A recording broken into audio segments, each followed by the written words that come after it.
주님의 사랑이 오늘도 함께 하시길 바라겠습니다. 오늘 말씀은 출애굽기 26장 15절에서 30절 말씀입니다. 너는 조각목으로 성막을 위하여 널판을 만들어 세우되 각 판의 길이는 10규빗, 너비는 1규빗 반으로 하고 각 판에 2쪽씩 내어 서로 연결하게 하되 너는 성막 널판을 다 그와 같이 하라. 너는 성막을 위하여 널판을 만들되 남쪽을 위하여 널판 20개를 만들고 20 널판 아래에 은받침 40개를 만들지니 이쪽 널판 아래에도 그 2쪽을 위하여 2받침을 만들고 저쪽 널판 아래에도 그 2쪽을 위하여 2받침을 만들지며 성막 다른 쪽 곧 그 북쪽을 위하여도 널판 20개로 하고 은받침 40개를 이쪽 널판 아래에도 2받침 저쪽 널판 아래에도 2받침으로 하며 성막뒤 곧 그 서쪽을 위하여는 널판 6개를 만들고 성막뒤 그 2 모퉁이 쪽을 위하여는 널판 2개를 만들되 아래에서부터 위까지 각기 2겹 두께로 하여 윗꼬리에 이르게 하고 2 모퉁이 쪽을 다 그리하며 그 8 널판에는 은받침이 16이니 이쪽 판 아래에도 2받침이요 저쪽 판 아래에도 2받침이니라. 너는 조각목으로 띠를 만들지니 성막 이쪽 널판을 위하여 5개요 성막 저쪽 널판을 위하여 5개요 성막 뒤 곧 서쪽 널판을 위하여 5개이며 널판 가운데에 있는 중간띠는 이 끝에서 저 끝에 미치게 하고 그 널판들을 금으로 싸고 그 널판들의 띠를 꿰 금고리를 만들고 그 띠를 금으로 싸라. 너는 산에서 보인 양식대로 성막을 세울지니라. 아멘. 네, 오늘 말씀은 성막의 골격을 이루는 나무 구조물에 대한 말씀입니다. 말씀을 읽었지만 이 말씀을 그대로 듣는다 해도 도대체 무슨 말을 하는 건지 명확하게 그림이 잘 나오지 않습니다.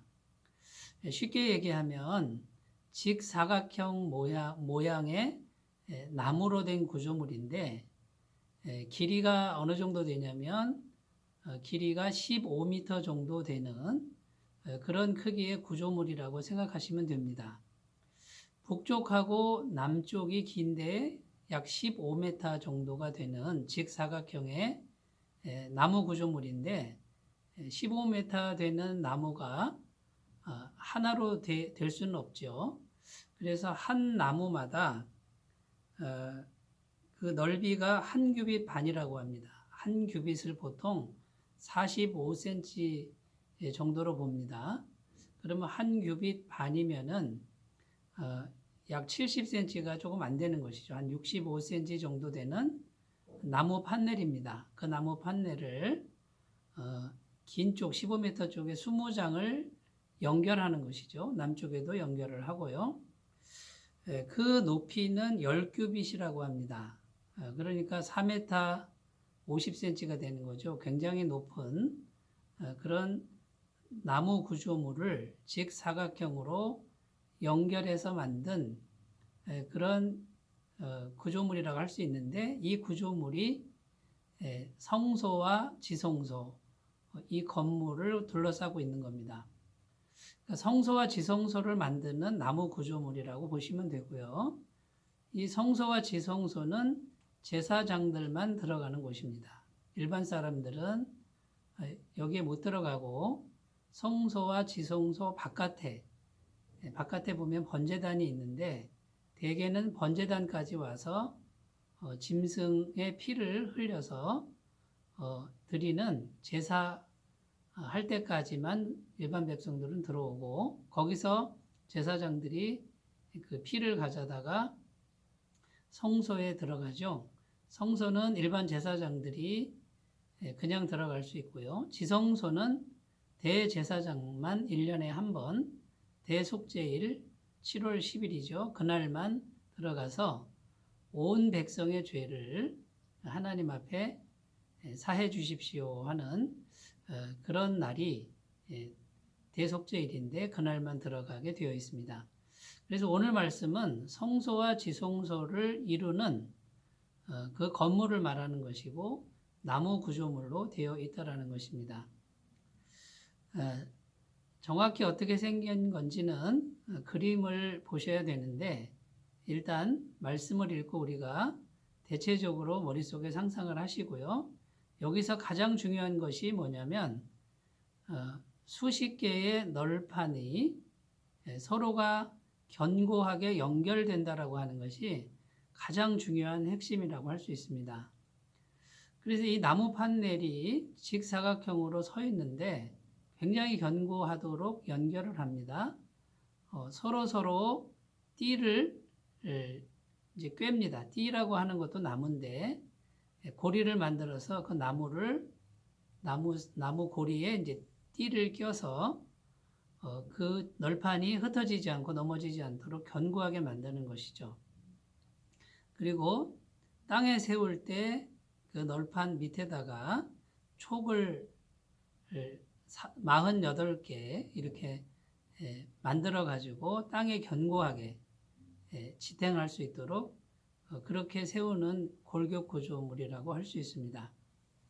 사막에 바람이 부는데 얼마나 세게 부는지 모릅니다. 그 바람이 불어도 절대로 흔들리거나 넘어지지 않습니다. 태풍이 불어도 끄떡없도록 그렇게 견고하게 만드는 이제 그런 구조물이죠. 성소와 지성소는 하나님이 계신 장소라고 이렇게 보시면 됩니다. 결국 하나님이 계시는 그곳을 절대로 어떤 일이 있어도 흔들리지 않도록 넘어지지 않도록 견고하게 세우라는 것이고요. 서로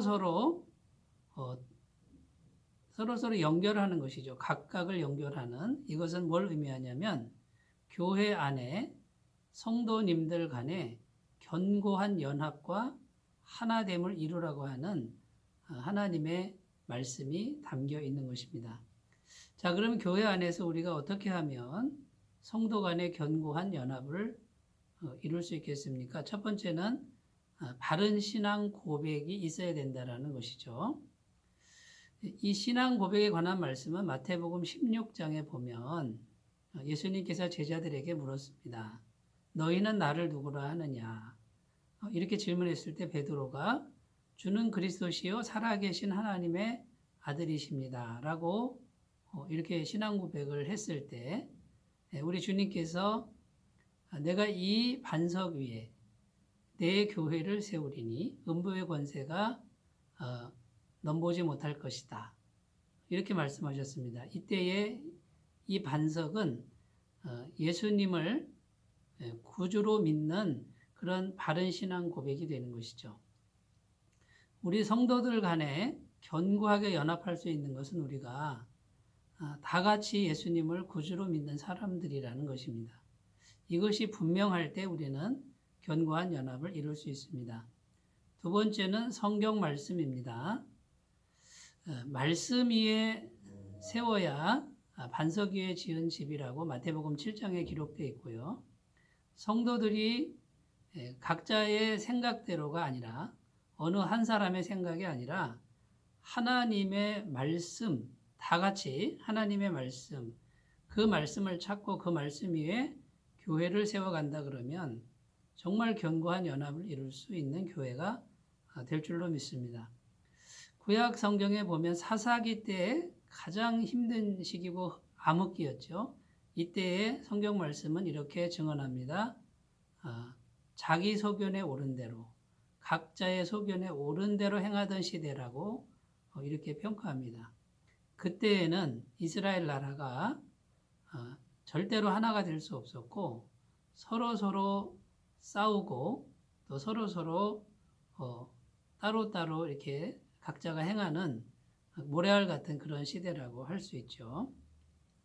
세 번째는 성령 충만을 구하는 그런 성도들, 그런 교회가 됐을 때 견고하게 하나가 될 수 있습니다. 예수님이 십자가에서 죽으시고 이제 장사 지냈을 때 제자들은 무서워서 방에 숨어 있었습니다. 그런데 오순절날 성령께서 강력하게 임하셨을 때 성령을 받은 것이죠. 그때에 제자들은 그 두려움을 극복하는 믿음을 가지게 되었습니다. 두려움 때문에 꼭꼭 걸어 잠궜던 문을 열고 나가서 담대하게 복음을 전하게 되었고요. 이 성령님께서 사람들을 연합하기 시작했습니다. 그래서 각자가 가진 소유를 교회에 다 내놓고 가난한 사람들을 돕는 지구상에서 가장 아름다운 교회를 만들었습니다. 성령께서 우리 안에 충만하게 임하실 때 일어나는 일들입니다. 성령 충만하면 우리는 견고하게 하나가 될 수 있다는 것이죠. 자, 그 다음에 우리가 어떻게 하나가 될 수 있습니까? 주님의 성품입니다. 주님의 인격이라는 거죠. 이 주님의 인격이 있으면 우리는 견고하게 하나 될 수 있습니다. 인간적인 성품이 자꾸 나올 때 싸움이 벌어지고 분리가 일어나고 서로 나뉘어지게 되는데 주님의 성품만 있으면 우리는 하나가 될 수 있는 것이죠. 에베소서 4장 1절에서 3절입니다. 그러므로 주 안에서 갇힌 내가 너희를 권하노니 너희가 부르심을 받은 일에 합당하게 행하여 모든 겸손과 온유로 하고 오래 참음으로 사랑 가운데서 서로 용납하고 평안에 매는 줄로 성령이 하나 되게 하신 것을 힘써 지키라. 여기 보면 어떻게 하면 하나가 될 수 있느냐면요. 겸손과 온유와 오래 참음과 사랑과 용납. 전부 주님의 성품이고 성령의 열매입니다. 이것은 인간적인 성품이 아니죠. 주님의 성품을 성령을 통해서 우리가 길러나갈 때 견고하게 하나가 될 수 있고 음부의 권세가 넘어뜨리지 못하는 그런 안전한 보호막이 될 줄로 믿습니다. 오늘 성막의 골격을 이루는 직사각형의 나무 건축 구조물입니다. 이 구조물이 견고하게 하나가 됐다라고 하는 이런 모습 속에 성소와 지성소, 곧 하나님이 계시는 성소와 지성소가 만들어진다라고 하는 이 귀한 메시지를 잘 기억하시고 우리 성도들 간에 꼭 하나가 되시는 은혜가 있으시길 바라겠습니다. 기도합니다. 하나님 아버지, 우리가 주님의 이름으로 구원받고 성령의 하나 되게 하심으로 하나가 되었습니다. 잘 지켜가게 하시고 견고한 연합을 이룰 수 있도록 도와주옵소서. 예수님의 이름으로 기도드립니다. 아멘. 오늘도 주님의 은혜가 충만하시기 바라겠습니다. 감사합니다.